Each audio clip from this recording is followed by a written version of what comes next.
Good morning, this is Alex Garcia, and thanks for joining us. We've changed our name from NTWC Live to NTWC Plus to better indicate what we do. It's an extension of the National Tropical Weather Conference. Our podcast, though, remains the same. It's Hurricane Center. You can find us on Apple Podcasts, and you can find this program on Roku, on the Boxcast TV app. NTWC Plus is made possible by USAA, South Padre Island Convention and Tourist Bureau, the Weather Company, the Weather Boy, and Weather Call.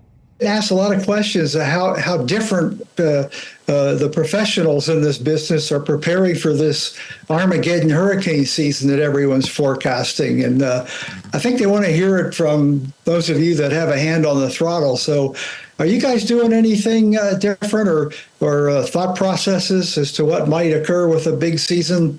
No, I mean, it's a good topic, and I'm probably not going to make a ton of friends with this. There's still so much uncertainty and unknown regarding the seasonal forecast, not just in the projection themselves of the total numbers, but what that means in the average person's life. Right? I mean, you could have 30 named storms, and if they don't hit that individual person, then that person sees it as a quiet season. Or conversely, you could have a quiet season in a given community get rocked by two systems in the same year, and that would be considered a hyperactive season. So a lot of the top line communication is, I think it's a bit much. At times, because I don't want to scare and paralyze people into inaction. Instead, I want to educate and empower them to take the steps that they need to take every season, or if they're a veteran of hurricanes or living in a hurricane community, to take the opportunity to dust off their existing plans and protocols and modernize them. That's basically what I want people to do. That's what I'm doing. I have two generators. I pulled out both last weekend and, made sure they run, tuned them up, looked at some of the hurricane supplies. You just little simple stuff like making sure your batteries haven't corroded. You stick the batteries up in the garage somewhere, and they kind of go bad if you just leave them there. So, you take those out, make sure you look at them and they still work, make sure, everything is where you kind of want it and need it, and it's, close, and you're not like fighting to find it during a storm. And then the more important thing, and this is the part I think people forget. I think people do a pretty good job of supplies and stuff like that. Having the really crucial conversations, family, regarding, what the plan would be in the event of a landfalling hurricane. This is what is going to happen. This is what I'm going to do and how I'm going to do it. I think a lot of people just don't take that particular step. And that's really what I want them to do. And it is especially important in the realm of evacuations. The way we evacuate in this country is just not tenable. In Florida, people evacuate the state. And I need them to evacuate across the causeway, or, get in their car and drive 5 or 10 minutes inland away from the surge. Yeah, it's true. You guys have the building codes there in far south Florida, where you have a lot of infrastructure, public buildings that are safe to ride a hurricane out once you enter the surge. So a lot of other places along the coast don't have that luxury. So a lot of people, the way people evacuate, they're evacuating too far, and that causes them to have a very poor user experience, and then they don't want to evacuate anymore. So, if you've got a friend or a family member that lives out of the evacuation zone or evacuation area, have a conversation with them ahead of the season. Decide how much beer it's going to require to get admission to their house. Go ahead and work that out now ahead of time. Single malt scotch works every time. Right. But seriously, have that conversation with, can I come to your house if an evacuation is ordered, from within my area? And then what do you need me to bring? do you need me to bring, fuel or food, or, work all that out ahead of time? Because if you do, it's so much easier to execute in the moment. Yeah, those are good points. The other part of that, here we don't have that much problem. I think the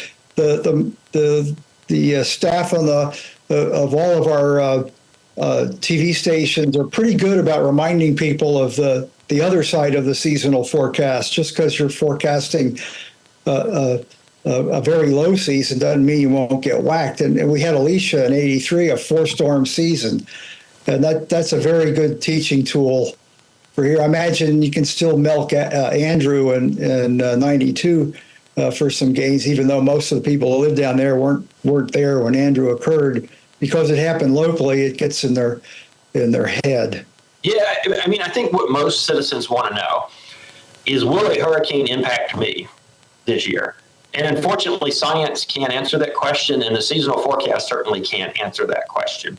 And so we just have to be careful as weather communicators in setting people up with false expectations. So let's say, we're forecasting a big year seasonal forecast in a given community or given state or given area, doesn't get any activity.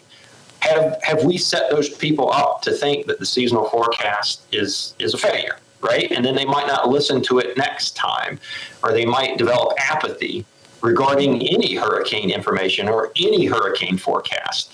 And so better at that. I think everybody that's in that business, well, not everybody, but the ones that I think are reputable, and us operational folks are very strongly including the message. We can't tell you a thing about landfall on June 1st if there's nothing out there already. And getting that point across to people, that's gets back to your point. I'm full agreement. Until we can actually tell people, this means you, and very definitively with specifics. I point out to them that the "this means you" part might not occur up till about 24 hours before landfall. There's going to be uncertainty, and you're not going to want to do, if evacuation is your plan. You really don't want to do that. It's not a fun thing to do. So your tendency, your human nature, especially if you're not that risk averse, would be, man, they're so uncertain on that. I'm going to wait for another forecast. Well, you've just lost 6 hours. Yeah. Time you do that. So that's I think it's not as much problem as it's in the past because your track forecasts have gotten so good, but it's still there. Yeah, and I mean, this speaks to the struggles that we all have in weather communication and risk communication. Is there is a delta between the societal expectations and what we can actually do. So there's this gap between, society thinks we can nail the forecast 5 days out and, tell them they're going to get precisely 124 mile per hour winds at 2:30 p.m. on Tuesday. And clearly we can't. And so what's happening is people are trying to navigate this gap between what people want or think they need and what we can actually do. And that's sort of, to me, the forefront of where we are and where we're going in hurricane risk communication. Track forecasting has improved dramatically over the years, and we probably still have some improvement to go, but we're starting to, approach the limits of predictability in some regards. So you're not going to get a revolutionary advancement in track forecasting that's going to usher in a new wave of understanding of societal response. It's really, if you really want to move the needle in hurricane risk communication and mortality and impacts, it's got to be in this communication arena, and more importantly, how to convey uncertainty in the forecast. And then let's say the storm turns or veers a little bit or narrowly misses a community. How do we go back to that community and explain to them after the fact why they didn't get the wind or why they didn't get the surge, even though they were under a hurricane warning or a storm surge warning? This, to me, is the big thrust area in front of us. Yeah, I'll shift gears into what you guys have been working on. They'll show up this August as part of that way to try to improve the communication, the the additional information that'll show up on the cone graphic I think it's outstanding, because I know a lot of people see the color code on the coast and they're living 40 miles inland. So, it's not our problem, it's a coast problem. And now you've got information out there that even if people don't really understand what all these little colors and stuff are, the basic thing, it must be bad or there wouldn't be colors on there, is the response I've gotten from people I've asked about it. How did you come about getting to this point? Yeah, a lot of people think it's a response to Ian. It certainly wasn't. Ian was yet another example of a trend we had been observing for maybe 10 years. And it was also emerging in the social science research that we've been so carefully evaluating over the last couple of years. And I want to be clear that this change or this addition is not the end. It's the beginning. It's the beginning of an evolution, shifting people off reliance on the cone and the Saffir-Simpson, scale. Those two tools, have their place, but increasingly we're seeing people relying totally on that, the Saffir-Simpson scale and the cone. So we want to shift people off relying entirely on that and get them to more thinking about the consequences. Will the wind blow in my backyard, and will it blow hard enough to do damage? Okay, and if yes, what do I need to do to shelter my home, secure my property? Or will the storm surge invade my community, my area, my town? And if yes, where am I going to evacuate? Or will the heavy rains occur in my community, and will that cause flooding? If yes, I need to stay home. I need to stay off the roads. And what do I do in advance of those heavy rains to ensure that I can stay off the roads? That's where the discussion has to go. Less about the cone. If I see one more TV person say, with this new update, we're out of the cone, I think I'm going to, blow a head gasket, because that's not the narrative. That is not the take-home message. And so how do we commence this evolution away from a reliance on the cone? Yeah, well, it's kind of one of our goals with the NTWC, is to keep bringing new ways of presenting this stuff to broadcasters, and hopefully get some implants into the field on how to do it. So yes, that's very important. Hal, jump in anytime you want.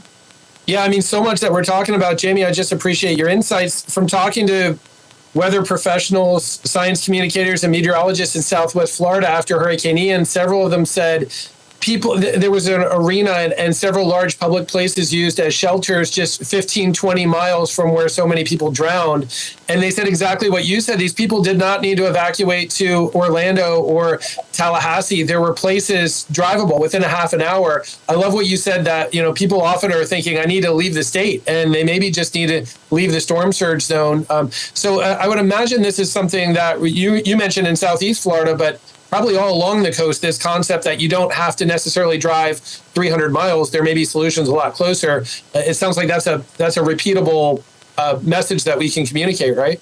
Yeah, and 10 years ago, the nature of the science and communication and evacuation was such that, the best you could do was maybe evacuate a state. Maybe that was the best you could do at the time with the state of the art. And some people haven't experienced a hurricane, in the ensuing years, where the science has evolved so rapidly. And I think that's what's being lost here, is the science of hurricane prediction, communication, and evacuation decision-making has evolved dramatically over the last decade. And it's now much more surgical, strategic, trying to get society to catch up to that, because so many people use their past experience, right? The last hurricane they experienced, they were in a car for 15 hours and had to go all the way to Atlanta to find a hotel, right? So that's it. That's what's in their head, right? I'm not going to evacuate because that's a miserable experience. Well, if we could teach them that, man, I just need you to go across the causeway. Yeah, there's a bigger challenge. Another part of that challenge here, an example. Hurricane Rita was an incredibly botched evacuation, and a large part of that was the scenes were still fresh in people's mind of New Orleans and Katrina. Almost everyone I talked to about it, why they decided to evacuate, was that, and that officials said there's nothing built here to withstand a Category 5, which at the time the decision to go for an evacuation had to be made. That's what the storm was at the time. So yeah, as much as 24 hours getting to Dallas, those people said they'll never do that again. And Hurricane Ike came, and it was actually a very well-behaved evacuation. A lot of people that had left for Rita didn't want that experience, and they stayed. And then, unfortunately, a lot of people that should have left didn't also. And a study that was done shortly after that, people that stayed that were without electricity for 4 weeks afterwards says, okay, I'm going to leave anytime there's a storm. It's tough. It's just there's a lot of factors that play in, human factors. I like the slide you and Ken were using in your talks over the years. Studied, I forgot who did it, but it was a study done after, I think, Sally, and the author had categorized 5 categories based on risk tolerance. From those that there's a cloud in the Gulf, I'm out of here, all the way to I ain't leaving until, even if you put a gun to my head, kind of thinking, and that factors in there. And I don't know how you address that. You guys have any thoughts on how to do that?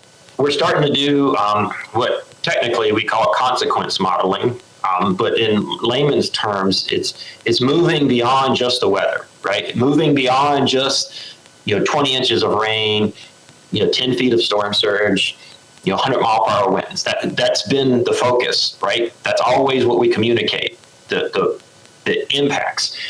But what do those particular impacts look like when you superimpose them on a community? For example, is the community disproportionately elderly, right? Elderly don't fare as well in hurricanes. Or is there a greater number or percentage of disabled? Disabled people are 4 times more likely to perish in a storm than those who don't have disabilities. Or the socioeconomic aspects of a storm. Maybe people don't have the means to evacuate, or the tree canopy, or the myriad of other factors beyond the weather that determine the consequence of a storm. And I think once we and we're in the early stages of this, it's a new arena. Once we get at trying to understand how that particular storm looks when it interacts with society, right? Not just the wind, not just the rain, not just the surge. What happens to the community when you superimpose those hazards on top of it? Then we can start communicating, greater messaging, detailed messaging that might start moving people to take the necessary actions. What's happening now when we just communicate the weather? And to us as meteorologists, it's clear, right? We live this, we've studied this, it's our careers. It's clear, 100-mile-per-hour winds, we know in our head what that means. But most of society doesn't. And so when we stop at just communicating the weather and not the consequences, we're basically, do you remember when you were in college, the textbook would say left as an exercise to the reader? Yeah. How frustrating it was to us. We're basically doing that to the consumer or to our users and partners, is leaving so much as an exercise for them to figure out. And so that's one of the areas we're going to try to make some progress, is this so-called consequence modeling. That sounds like a arena that would be ripe for putting to the test the capabilities of AI. Yeah, exactly. So, for example, let's say if you had AI, farming social media regarding how people are reacting to a given message, a given forecast, a given situation. So you got people on there reacting, saying things. if AI could tell you that a given community is or isn't reacting properly to a given threat, that might help you dynamically adjust your messaging, on the fly. So there's all these new, sort of frontiers that we can start to explore, and more importantly, as you said, new tools in the toolbox to help us to push into these new arenas. Yeah, and the localization of it, I think, is important. I like the visualizations, like some folks in the media do, where they can simulate in 4D even what a storm looks like and what's happening. But it's not your home. If you can design that to where you can show a community and what it looks like where it's happening. Well, I'm going to give you an example of this so it's not so abstract. During Adalia, a number of you saw me single out Cedar Key, even though Cedar Key wasn't ground zero for storm surge in terms of the highest, rise. There were certain attributes of that community that gave me, based off my experience, great concern. First and foremost, they had a number of near misses or glancing blows or edges or what have you that had created a sense of what storm surge is and isn't, right? Or how much the water can and can't rise. So there was that going on. And then there's the way that the water invades the community that basically cuts it off, right? So while the entire island might not have been submerged, it was going to be cut off because the access road in was going to be flooded. And to me, that was a pretty, those two things combined were a really big deal. And so we called them out. And not only that, we called local officials personally to plead with them. And I've heard from them directly. You heard from this at the National Tropical Weather Conference, that that really meant a lot and caused them to up their activation deployments, going door to door, trying to get people out. That's the type of thing I'm talking about here, where you look specific. It wasn't that the surge was going to rise 4 to 7 feet that bothered me. It was 11 feet in the county over. It was more how that water was going to impact the community. So the consequence of it. Yeah, that's where your knowledge, you guys. I noticed you. Everybody, when I worked there, they took great care in learning about various areas of the coast, what the history was, and the fact that so many relatively lesser storms than Adalia had gone up in there. It's a known fact that the people register on what the worst that's happened in their area is how they prepare. A worst case example, that we think of Japan as being one of the model countries for preparedness. The 9-something earthquake and the Fukushima disaster there, they had prepared for what the worst case had been before. Right. And that's how most people do it. I mean, that's how most people do it. To have a human to envision a Category 5 in 15 to 20 feet of storm surge, having never seen that, visibly seen it before, is kind of asking a lot of them.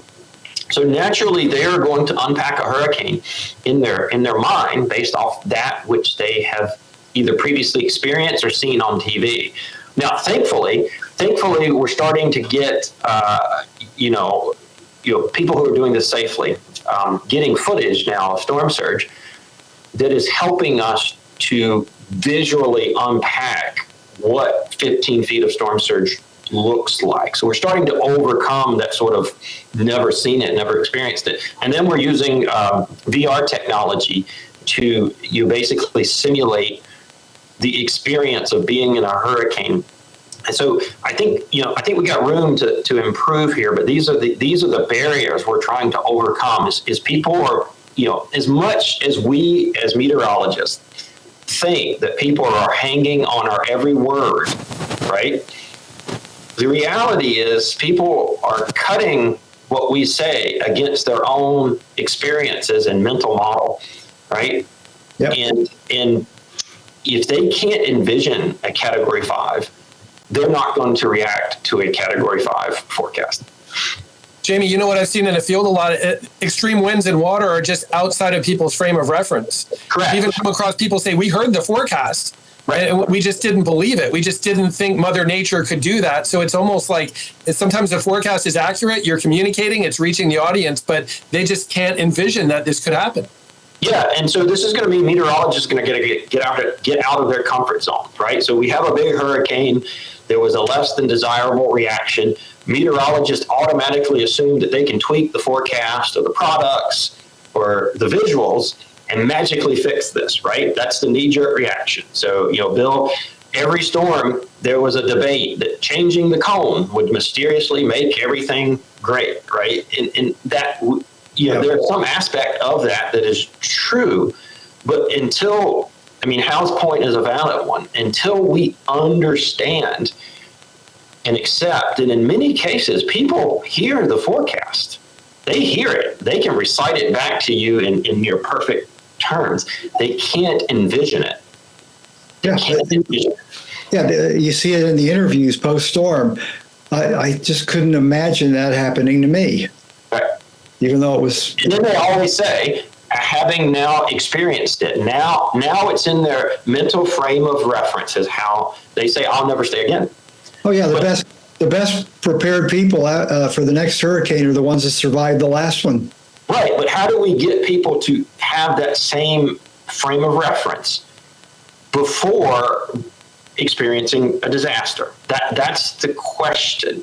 And I think, as uncomfortable as this may be to hear for some meteorologists, we have to stop assuming that we can just tweak a product or make a model more accurate and fix this. There are serious societal elements to this problem that we must start taking into consideration.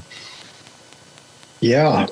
There's a few other products you're changing that don't get the publicity because that's a big one, what you're doing with the cone. But the changes in the ability to issue the updates to the advisory now on a 3-hour time step instead of the traditional 6. How's that going to work? So historically speaking, the Hurricane Center would issue or downgrade, watches and warnings, like hurricane watches and warnings, tropical storm watches and warnings, on the 6 hourly cadence, meaning every 6 hours, if a change was needed, that's what we do it. Well, society operates at a much faster pace now, and the science gives us the fidelity to provide greater granularity. So now we're bringing the ability to make changes to watches and warnings in a quicker,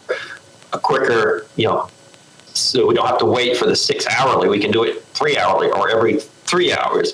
So imagine a situation where science is telling us we need to upgrade a watch or a warning or change something, and we were waiting 3 hours for the next available window to do it. Now we can go ahead and do it as needed. Now 3 hours might not sound like much to people, but I assure you 3 hours is an eternity, an absolute eternity in hurricanes and emergency management, and will have a much bigger impact than probably meets the eye. Yeah, I think it's very good because I know I've seen some cases where we've known midway through the 6 hour period that we're going to have to make some changes, and because gosh, I wish we could jump on this now. And I think with the social media presence you guys have, that would be combining that 3 hour issuance with a blast on the social media that, hey, there's some changes coming, folks, pay attention, is going to go very well. Yeah, the other changes happening is, I think everybody here probably preaching to the choir, is a shift in how people consume information, right? So, people don't sit down and read articles like they used to, or, go to the website and peruse the website like we would hope, they would. People consume via video, and they consume it in very small chunks, seconds. And so we're having to change the way we disseminate information to make it ready and consumable via video, and then shorten our message. And this is painful. This is painful for people who want to convey, every nuance of the situation, to condense things down to, maybe 30 seconds. It's hard. And so, we're going to try. We've been doing the live streaming for the last couple of, seasons. We've added, started with Facebook, and then we've added YouTube. Now, this year, we're going to try to do Instagram as well, which will give us that shorter, we can do the packaging of more shorter content, maybe like 30 seconds. And so that'll be a new arena that we're going to test this season as well. This is fascinating. I should have kept working, been the new Bob Glahn, I guess. But the start of my career was still the teletype era. You could not make a long product. You don't have this bandwidth on teletype. So it's a different reason. I mean, people wanted more, but we couldn't deliver it properly. So then when we got the ability to expand into whatever, we just became, oh, wow, we can write 3 pages and wax eloquently, and now we're going back the other way. The thing I'm worried about with that is for the people that only consume on the short attention span social media platforms is what becomes of the very cogent actions and preparedness information that goes along with the advisories. Yeah, and we're having that debate and discussion now with emergency managers and local, planners, politicians, local leaders. Hopefully if we can use these smaller video segments to get people sort of aware and engaged, they will then be ready to consume the more relevant, information coming from the local officials about what to do. We're also having that discussion with TV meteorologists. These are some of the most trusted individuals in the entire weather communication arena. I mean, the stats I see are, even if people are looking at their app, on blue sky days, when a disaster comes, they go right back to the local TV, and they're, more importantly, the trusted meteorologists that they have a long-term relationship with. If I can get these individuals to, I see cases where people will spend 3-4 minutes on the cone, and it's like, oh my goodness, 10 seconds on the cone, and then I need you pushing the information from the local, officials about what to do. Like, where are evacuation orders in place? Where are their evacuation shelters open? Where are evacuation routes? Try to push more of this actionable information. And I know this is uncomfortable because think about it. TV meteorologists are comfortable talking about the weather, right? That's what they want to talk about. That's what they're comfortable with. And trying to encourage them, use the weather to get eyeballs and awareness, but then shift and pivot to actionable things that people can do. We're not talking about in the TV coverage, we're not talking about the fact that a person may lose power for a week. If that person has diabetes, how they can keep their insulin cool, right? We're not talking about that. We're not talking about the oppressive heat that's going to occur on the backside of the storm. And by the way, there's no cable, there's no internet, there's no power. So you're not going to be able to tell them that after the storm. You have to tell them that before the storm, while there's still power and cable for them to hear the message. We're losing so many people in the oppressive heat after the storm. So how do we shift away, from showing simulated radar of a hypothetical storm track that's never going to happen, to talking about the impacts on the ground that could occur? I think we're making some progress here. I think there's a lot of the part I like is where the locals are officials, and then the media picks up on it on the all this indirect stuff, the heat, the elderly doing things they shouldn't, like going up ladders and things like that, and of course the carbon monoxide threat. That is getting out there at the ramp up to an event, even during severe weather around here. I've seen that sort of information. So I think we're making progress in that part of the thing. Now, getting people like me to understand, well, I take one step. I ain't going up ladders anymore. I'll hire someone to put up the window covers. Yeah, and I mean, it's just, how do we mature the conversation? Like, so much has happened in hurricane predictability that there's almost like a lag in societal understanding and communication. Like, trying to get the communication system to catch up to this very brisk evolution in the predictability of hurricanes and their hazards. That's kind of where I'm spending a lot of my time right now, is trying to encourage this evolution. And there are some media outlets that are racing ahead, that are already doing this. They were doing this 5 years ago, and then there are some that aren't. So how do you kind of start moving people in this direction is one of the things that I debate pretty often.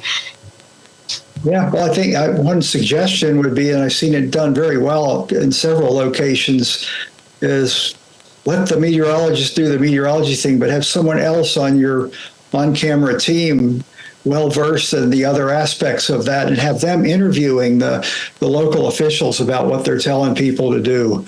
I think that works if you splice it together correctly. But what we have to do is, in many cases, the TV meteorologist is the most recognized and trusted individual in the community, right?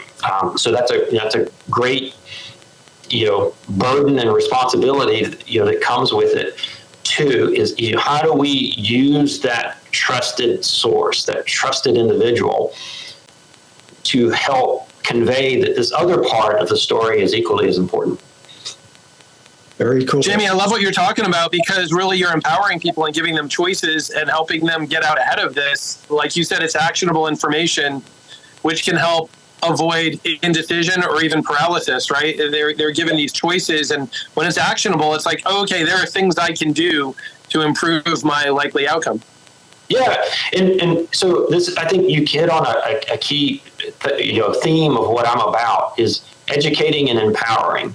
So often when we don't get the response we think from society, we yell, right? We yell at people in our own way, right? And that's not empowering or educating, that's alienating. And you see this a lot in the climate change, right? Can't get the reaction that we want based off the science, and so we're just going to up the ante. And you sort of see me taking a more moderate approach in communicating climate change, where I want people to understand what we know and don't know, and encourage them to take action to mitigate the rising risk that is coming with a warming climate. I don't want them to shut down. I don't want them to be overwhelmed and say, well, why bother? I mean, a lot of people walk away with that narrative. Why should I bother? It's so overwhelming. It's so daunting. And instead, I want to engage them and sort of pull them into the narrative and the discussion, so that they feel that they want to take the right action, not that they're being told or forced to take the right action. You can, if we sort of apply that to a hurricane too, this whole notion of a Category 6, that's yelling.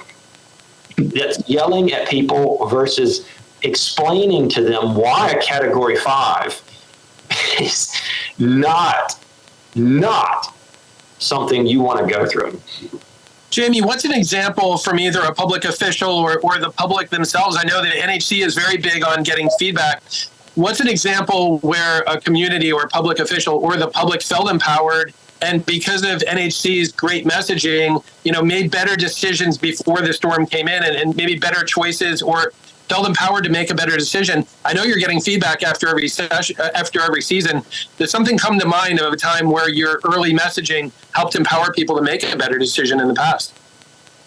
So there's several, but I think the one that probably resonates most was the Cedar Key example that you saw at the National Tropical Weather Conference, where we phoned the individual personally. And so first and foremost, this individual felt that a personal phone call, that meant more to them than me blasting all sorts of outrageous statements on social media or whatever. Just a personal phone call meant the world to this individual. And then walking them through the why. why in this case is it different, right? Why is this particular storm surge different? And that empowered him to lead his community to a better place of readiness. And, the proof's in the pudding. There were no fatalities in that particular storm, pertaining to the storm surge. And I've spoken to him several times since then, and he said that people were very appreciative because the water came up more than they thought. More than they thought, not more than forecast, but more than they thought. One last feedback, and then I'll get back to you, Bill. Something that comes to mind when I hear that is very strategic decision, right? A phone call is one-to-one. It can seem second nature to just try to blast this stuff to millions of people on Twitter or on Facebook or Instagram. You made a very strategic decision to make a phone call. When someone gets a phone call, they're like, wait, this must be pretty important if the NHC is calling me directly. But it sounds like very strategic, because then that community leader could really take actionable take action before the storm hit in their community. So that's such a great example. Thank you for sharing it. And this is where the consequence modeling that I spoke about earlier, we can't just be calling people all the time. We'd be overwhelmed. There are too many people to call, too many communities at risk. But the consequence modeling helps you to strategically determine who to call and when. And so, we had some early modeling results going on during Idalia that sort of pushed me, to that place. Now, can we get the modeling to be advanced enough, mature enough to do that, more frequently? That's sort of the, that's the big research arena ahead of us. Fascinating stuff. Did I miss anything on changes coming up this year that people are going to want to know about? Yeah, so, everybody's enamored with AI these days, even though we've been using AI at the Hurricane Center for, Bill, probably since you were here. When you were here, we were using it. So it's not new to us, but it is enabling the advancement of AI techniques is allowing us to do more. And so we've got AI-generated translation of our products into Spanish language, which is pretty cool, because it's not, so it doesn't sound at the surface, but once you get the AI to where it can start to learn by itself, you can get the nuance of language and communication that is desperately needed, right? Desperately needed. Sometimes just strict translation doesn't quite have the tone or you know what I mean? It doesn't quite resonate with people because it feels robotic. So we think this will produce a more free, natural form of translation that will resonate more with people. And then if the experiment is successful, we can start adding other languages to the mix, which is, not only of importance here in the continental United States, where increasingly we have people speaking, English, not necessarily their first language. But, a lot of people forget we have international responsibilities throughout the Caribbean, where you have Spanish speakers and French speakers and different dialects that it's impossible to have a human sit down and translate all of this at once. But having an AI-generated system that can continuously learn and improve really opens up that swim lane. Good stuff. We have a huge Asian population here, in addition to a large Hispanic, and the emergency management folks have translated their brochures into, I think, 7 or 8 different languages now for that. But the AI approach for real time is just fantastic. When I was over there, one of the emergency management friends of mine back here, when we were talking about translating, he says, I know it'll never happen, but can you get it to translate it into Texan? Yeah. Well, it's but there is something really there, beneath the humor. Is communication is a complicated thing. We think that if we say the words, that's enough. It's not enough. A person has to receive the information too. And sometimes these nuances that, whether it's, local slang or local dialects or local ways of communicating are really important for trust, right? And so this is an important arena to sort of go into, and I think AI is going to let us get there. Because I'm not from Texas, so if I go to Texas and speak to people, they're like, maybe I resonate, maybe I don't. But I'm from North Carolina. I guarantee you, if I show up in North Carolina ahead of a hurricane, I've got that special twang in my voice that's going to get those people to listen. So that is as important a concept in communication as the words themselves. Yeah. Okay, one last thing, because we're coming up on the hour already. I can't believe it. The AI and models. How's that looking as far as how the more technical aspects of the forecaster's job? Yeah, it's a great conversation, and fortunately, the top line news that you read or headlines that you read is not necessarily getting the details right. There's two ways that AI are used in models. They can be used as a bias correction, where you take the existing models that aren't AI, and the AI learns how those models behave, and you correct them, or you remove the bias, if you will. And we use that technique here at the Hurricane Center as well. And then there's the AI themselves, the AI sort of making the model or simulating the model. But here's the important part that is often lost in the discussion. AI has to learn, right? It has to have a library or a data source or a repository of information to learn from. It can't just create information out of thin air. And they're often trained and learn from traditional NWP, traditional models. And so the notion that AI is going to replace the existing models that are out there, that's a bit much for me. They are an augmentation to and help improve upon the existing models that are out there. So they should be used in tandem. And I don't hear this message coming across. It's almost being pitched as like this epic battle of how quickly AI can overtake traditional numerical weather prediction and traditional models. I see AI as a tool that helps augment and improve, but the existing NWP, we will have to continue to invest and advance the traditional NWP. AI is just simply not going to overtake it. Yeah, I am not very knowledgeable on the background of AI, but just thinking through some of it, it seems like it'd be a great tool for getting improvements on conveying uncertainty. And scaling. So if you look at a traditional model, maybe it doesn't resolve highly complicated mountainous terrain very well. The resolution doesn't let you resolve the nuances.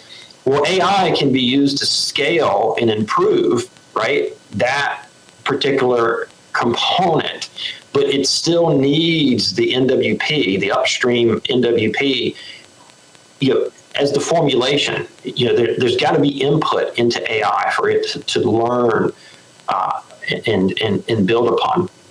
So I think scaling, helping to scale the impacts, which is going to be important for localization of risk that we're desperately trying to get into. I think AI is going to help us do it more effectively and without having to run some humongous supercomputer. AI allows you to make that scaling component relatively cheaply compared to traditional rack and stack methods. Okay. Anything else, Hal, that we haven't hit on? I mean, Jamie, it sounds like what I'm hearing from you with that is that AI can ingest, millions and billions of data points to maybe see a few things we don't see, but it's going to be maybe helping tweak and improve the NWP, but not overtaking it or replacing it. Yeah, that's how I see it. Now, obviously there are people who see it differently and sort of advertise and push AI as, basically overtaking, but we have to be careful with that message, because that message in the wrong hands can result in funding decisions that prevent traditional NWP from advancing.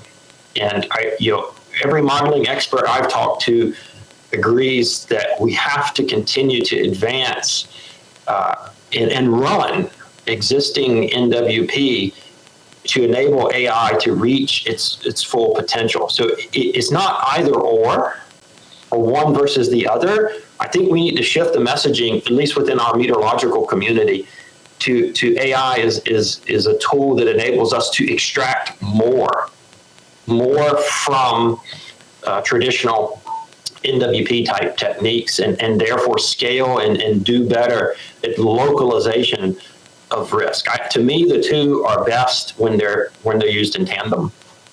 The last thing I have this morning is just to thank you, Jamie, for focusing so much on clear communication. That, as meteorologists and weather scientists, we focus a lot on improving forecasts and technology, but you continue to hit on this need. We can forecast perfectly.